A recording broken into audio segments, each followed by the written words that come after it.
urban community. She was, going to go do all these things. Only it just didn't work out for Emily. And we'll talk a little bit about that. And to understand why, you kind of need to understand some of her, how autism has affected her and some of her characteristics. Like a lot of people with autism, she has a lack of communication skills. She can actually communicate, she doesn't have language skills, but her behavior is definitely her communication. She's minimally verbal, she's not nonverbal, but she's minimally verbal. She can name a few things. She can definitely tell you yes or no, and tell you to leave, and she can tell you if she wants chocolate or vanilla ice cream, and how many times she wants to go on a roller coaster at the amusement park.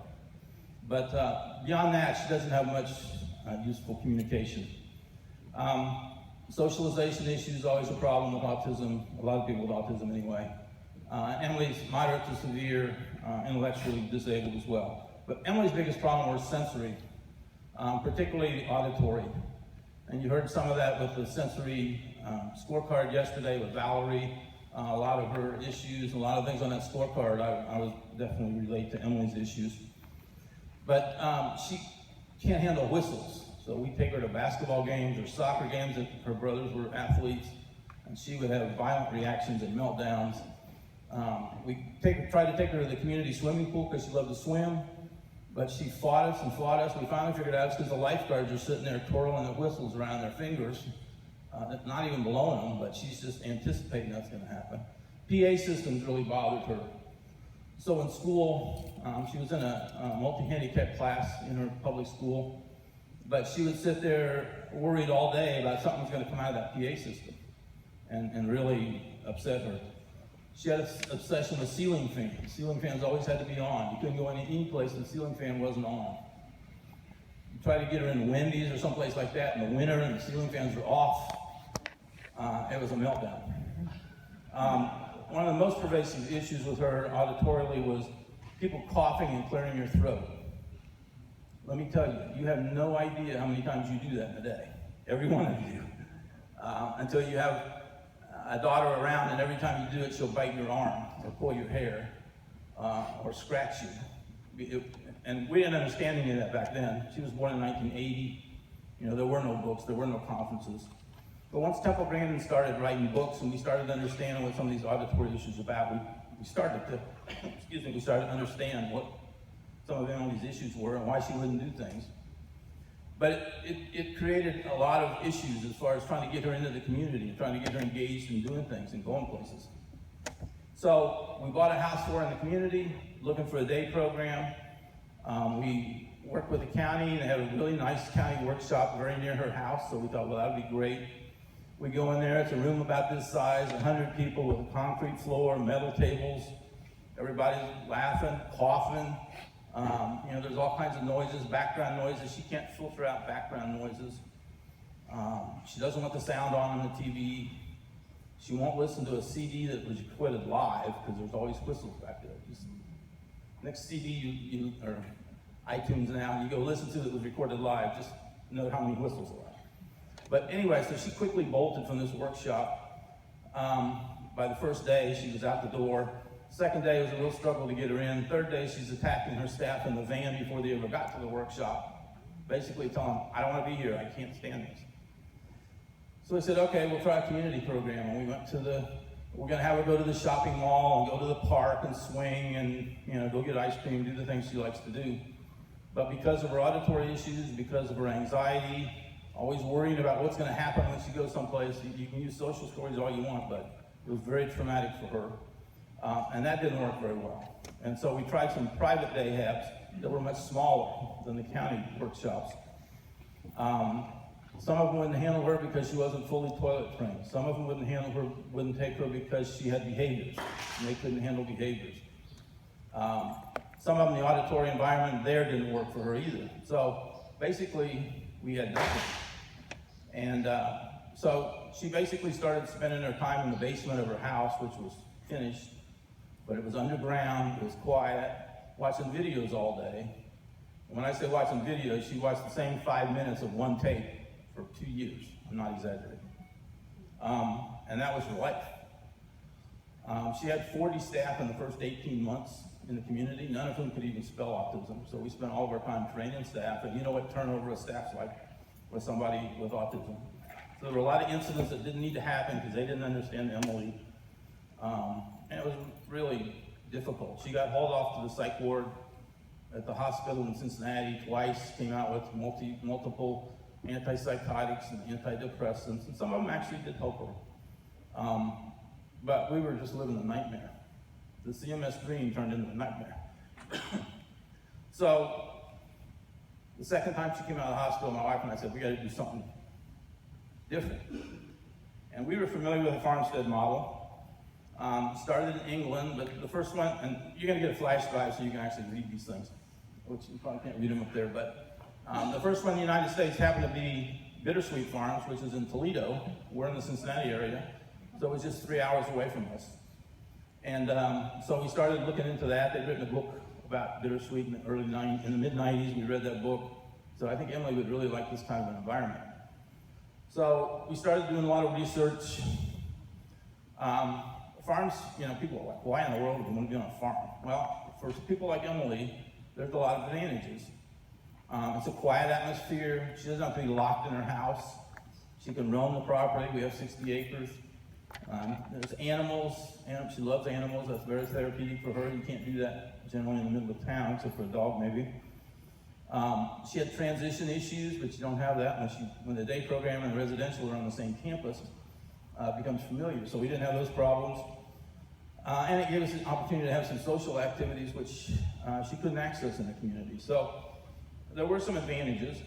As I went online, I found 6 other farms in the United States, this was back in 2006, that served almost strictly adults with autism. There were many other farms in the country that served multiple disabilities, might have people with autism there, but these farms actually focused on autism and where they could really get up the learning curve and really understand and set up environments that work for people with autism. So I visited all 6 of these, took 10 pages, literally 10 pages of notes at each one, picked their brains for 2 or 3 hours, came up with what I thought were best practices at the different ones, put our own ideas together to create Safe Haven. So we opened our door in 2010. We're located, I got a map in a minute to show you. A community of choice for adults with autism. That was the tagline we picked back in 2006. We're going through the CMS heightened scrutiny now. They came to our farm. 2 things they didn't like. One was that we had the word autism in our sign. And 2 is that we had an electric gate to keep the animals on the property. I swear to God, those are the only 2 things they had. This is where we're located. You see Cincinnati and Dayton. Of course, Cleveland, where the Republican convention will be, and Governor Kasich, who needs your vote there in Columbus. So we're in the news a lot. But anyway, we're about halfway between a town called Middletown, appropriately named. I live in the northern suburb of Cincinnati. We don't live on a farm, but we're about 30 minutes away. It was started by parents. My wife and I, as I said, were the original founders. We got another group of parents who met in our dining room for months, and then got a bigger group, met in our living room for months, put together our vision. We have 16 residents full-time on site. I'll show you some pictures. We have about another 8 residents, or 8 participants that come in for the day program and do the farm activities and things, and we're continuing to expand that. Emily moved on site. She was the first resident moved on site in 2010. And we do have residential and day programs and some recreational opportunities on site, but we also are very careful to make sure that we integrate each person into the community to the extent that they can. Emily is less, but she still does everything in the community she ever did when she lived in the city. But other people are more integrated in the community. So we make it a point to make sure that we're integrated in the community. And we are focused just on autism. We felt that was a really underserved population, and we wanted to, as I said, really get up the learning curve on that. People always want to know how we're funded. All of our farmers, we call them. Jerry calls them ranchers in this part of the country, but we call them farmers. They're all covered by Medicaid waivers, home and community-based waivers. So we went on the first program. A lot of the other farms that I put on that other list started as ICFs, and still are ICFs. But the same money that supported Emily living in town supports her living on a farm. It's just another house, as far as we're concerned. And a room and board, of course, the Social Security, SSI, SSDI, and food stamps covers their rent and food. And then all the money to build Safe Haven Farms and the buildings and acquire the land and the equipment and all that, we raised privately. Ohio is unique. There's maybe 2 or 3 states in the country that have this rule, but you cannot be the landlord and the service provider in Ohio. And so our nonprofit, Safe Haven Farms, Inc., serves as the landlord. And then we have to partner with a service provider. I mentioned Bittersweet Farms was the first farm in the country for adults with autism. They've been in business, I think it's 33 years now.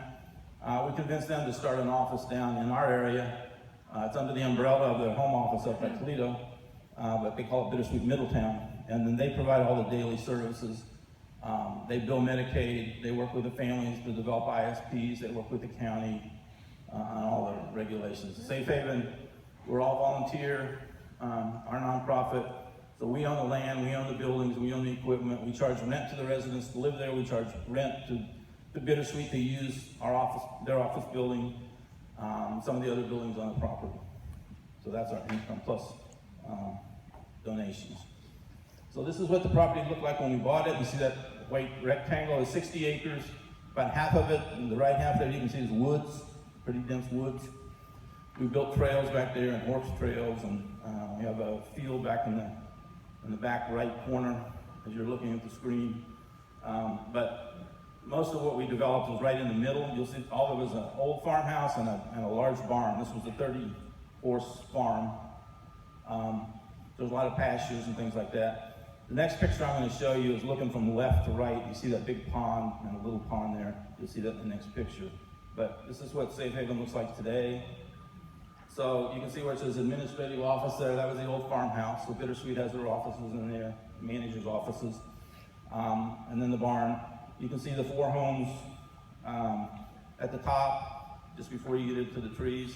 There's 4 individual houses built on a cul-de-sac with a picnic shelter in the front and a little park area. Next to the administrative offices, you see we have an above-ground pool and a basketball court and softball diamonds. The big barn in the middle, we gutted the inside of it and built an indoor riding arena. It's not real fancy, but it works. And we have an outdoor arena there at the barn and several stalls and things. You'll see some other pictures in a minute. What's labeled the Hatton Center, that's a lot of day services in there. I'll show you a view from the front in a minute, but you can see sticking out the back is a pretty big room. That's a community room where we have lots of parties and things like that. Over to the left, you see 2 greenhouses. The one on the left was getting some new vinyl the day we took that picture, so it looks a little bare. But there's 2 large greenhouses, like 75 to 100 feet long. There's also an acre or so garden area there next to it. So that's kind of the layout of the land in general. We built 4 houses. There's 4 residents in each house. They each have their own bedroom, bathroom, walk-in closet. The houses are wheelchair accessible. And a lot of autism-friendly features in the house. I kept always making a list as Emily was growing up and as she was in the community about if I ever build a house for her, I'm going to do this, this, this. So we put a lot of those features in the house. Each resident has the bedrooms are in the 4 corners of the house. They're sound isolated from the rest of the house. And then in the middle, you have a living room, dining room, kitchen, staff office, powder room for the staff. And then in the back, there's a screened-in porch and a patio behind each house. And you can see they all have nice trees and stuff behind them. Picnic shelter gets a lot of activity. The houses come out and have their dinner in the evenings. This is one of the holiday weekends where we'll get 75 or 100 people there for a picnic, hay rides, things like that. This is that Hatton Center I mentioned. So this is center of the day services, not the farm activities, but more traditional things. So we have a big craft room in there with a kiln and looms, and they're learning with the craft. The kiln is new, so they're just kind of learning how to do ceramics. There's a learning center where we have iPads and smartboard and Wii games and bowling, DVDs, every Disney movie ever made, and a lot of books and puzzles and things like that. There's a full kitchen, so they have a cooking club in there, a cooking class in there. We also use it to support community events in that community room in the back that I showed you in the other picture.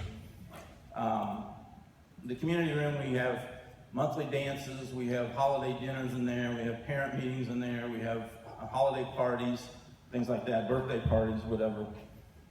There's a sensory integration room, we have music therapy out there, also in that building. A large barn I mentioned before, with an indoor and outdoor arena. Jalen, it's nothing like Madison Fields, but they're small, but they work for us. Here's some of our residents in the horseback riding. We have 3 full-size horses, 2 miniature horses. The minis pull a cart. Some of our residents are afraid of the big horses. Some are, like my daughter, she gained 100 pounds on Risperdal. It's too heavy for the big horses, so we have the cart that'll pull them. That is my daughter in the upper right. I was telling this story at dinner last night, but when we first got the minis, we put a leash on and walked them around the houses to introduce them to the farmers. And Emily walked out of her house. Remember, she's nonverbal, minimally verbal. She walks out of her house, sits down. The puppy, I gave it away. The horse comes up. She hugs it. And she says, "Horse puppy." Where did that come from? There's a lot more in there than you think. So we call them horse puppies today. Some more of the riding we have. I didn't mention before, but our therapeutic riding program, we also open it up to the community for people with autism. So we have kids and adults. You can see some of the kids there that ride in the evenings. Our farmers all ride during the day program, and we pay the instructor fees and things like that, so they ride for free. And they're taking care of the animals all week and things like that. We have alpacas, which are really cute. If you ever want a good animal on your farm, get an alpaca. They're like big stuffed animals. The residents take care of the animals. These aren't just pets. They come down and water them and feed them and muck the stalls. They go to the feed store in town and load up with feed every week and get into the community and get their community trips, things like that. They collect the eggs every day. We have a bunch of chickens, 30, I think, chickens and 25 ducks. And we got rid of our goats in that picture, but we have dogs and cats. The pool gets a lot of use in the summer as part of the day program, and then in the evening, residential. And then during the colder weather, they go into Middletown. It's about 7 or 8 miles away. There's a Y there. There's an old Y there. There's a new Y someplace else. So the old one doesn't get a lot of business. So we time it so there's not many people there, and our folks go in there and swim. A bunch of volunteers. I had a career at GE before I did this. There's some GE volunteers out there who built that deck, and the ducks came swimming by there to check it out. You can see our chickens.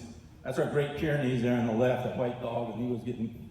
The ducks were getting to be friends with him. He doesn't look too happy, but if you don't know a Great Pyrenees, that's a big dog. That dog's about like this. It's as big as our mini horses. Keeps the coyotes away. You can see the greenhouses, not a very good picture, but in the upper right, you can see 2 greenhouses. In front of the greenhouses there, those are compost bins where we recycle the manure from the horses, and the residents take it down there, and the vegetables from the houses and things like that. We have indoor and outdoor planting beds. Some of the produce and things, they had a produce stand. We're now selling it other places. The seedlings over on the right, we're starting to get into that business. We had, 500 or 600 last year just for our own needs, basically, and sold a few. This year we have 3,000 seedlings. And we worked the arrangement with another farm that didn't have a greenhouse. So we were raising 1,000 tomato plants and some other vegetables for them and selling it to them. So we really expanded our vegetable production as we figured out how to do this. A bunch of city slickers out here on the farm. Some other activities on the farm, you can see there's 3-wheel bicycles, and that picture on the upper left of the white dog, a Great Pyrenees, he was 5 months old. That picture was there. So he's big. In the lower left, that's my daughter dressed up like a clown. She loves Halloween. She loves clowns. You can see the hay rides there. And people just strolling the property and working with the animals. Some of the social events in the Hatton Center that I mentioned. You can see we have dances. At the top, there's a Cinco de Mayo party, and underneath that was a New Year's Eve party. Cooking club down there. Some of the parents at the bottom. On the lower left, you see Santa Claus. When we have our Christmas party, Santa comes up in the cart. The guy drove on the property in his station wagon. He said, no, park over there. We took the cart over, and he rides up. All the alpacas come to the fence. It's like, what's that? It was really funny. I saw this poster early in my journey, and most of the people that we serve, everybody we serve is high needs. Most of them are nonverbal. This just kind of captured what we were trying to do. Oh, that's lovely. Create a quality of life for our sons and daughters that they thank us for if they could speak. And so, how do we know if we're succeeding or not? I look at the engagement of my daughter. I look at, is she in the community? How's she doing socialization? This is somebody who wouldn't let anybody else in her house except her family and staff. She's much more social now. But mainly, I measure by the smiles on her face. And I was going to put in a picture of her smiling or something, but then I looked at the Christmas card that she sent this year. We put in a sheet of pictures of her, and I thought, okay, this kind of captures it. So just look at the smiles on her face.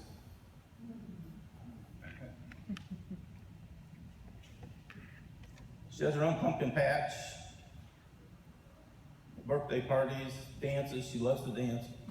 The lower left, some girls were singing Christmas carols at the Christmas party. Emily gets up out of her seat. She weighs 300 pounds. Lumbers over to them, takes the microphone out of their hand, and starts singing Christmas carols. Now, she sounds like a drunken sailor, but look at the smile. And just some more pictures. Again, shopping in Kroger, shopping in Walgreens. So that's how I measure success. So anyway, that's a little bit about Safe Haven.